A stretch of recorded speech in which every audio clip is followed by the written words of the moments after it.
చేయలేదు అనడానికి నీ దగ్గర సాక్ష్యం లేదు, చేశావు అనడానికి వాళ్ళ దగ్గర కూడా సాక్ష్యం లేదు.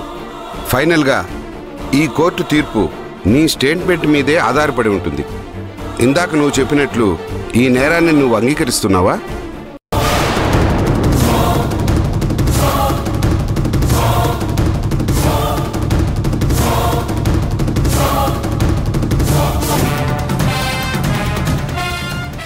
నా అన్నయ్య అబద్ధం చెప్పడు యువర్ ఆనర్.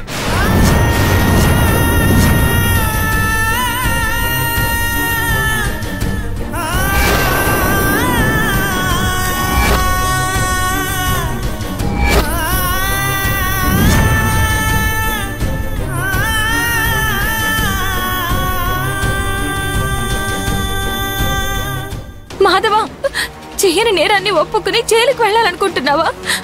నన్ను బంటరిదాన్ని చేద్దామనుకుంటున్నావా?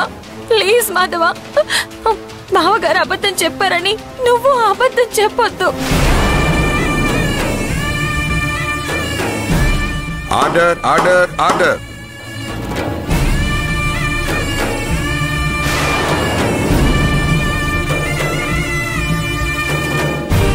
అవును జడ్జి గారు, మా అన్నయ్య అబద్ధం చెప్పడు.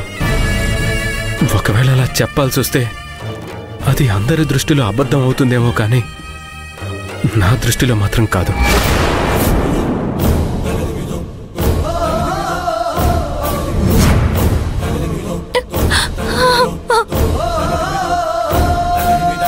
ఇలా క్లారిటీ లేని సమాధానాలు ఇస్తే కోర్టు అంగీకరించదు.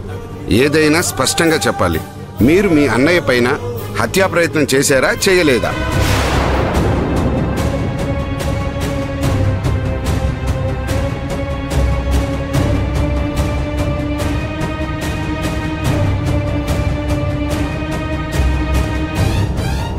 ఏయ్, ఏం చేస్తున్నావు? అలా రాకూడదు. వెళ్ళి నీ ప్లేస్లో నిలబడు. కోర్టు రూల్స్ ని అతిక్రమించడం నేరం అవుతుంది.